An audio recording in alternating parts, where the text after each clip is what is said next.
తాబేలు నిజానికి ప్రతి ఇంటిలో ఉండాలి.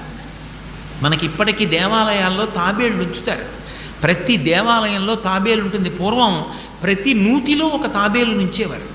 ఎందుకు తాబేటి ఉంచుతారో తెలుసా? తాబేటి యొక్క దర్శనము మంగళ దర్శనం.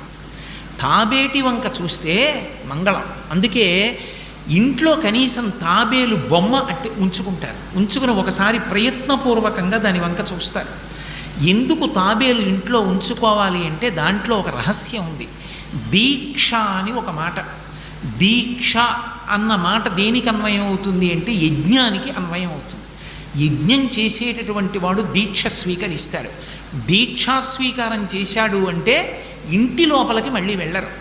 ఇక పూర్తయిన తర్వాతే ఇంట్లో కడతారు. ఇల్లు విడిచిపెట్టి బయటికి వచ్చేసి దీక్షావస్త్రాలు కట్టుకుని మేళతాళాలతో యాగశాల ప్రవేశం చేస్తారు.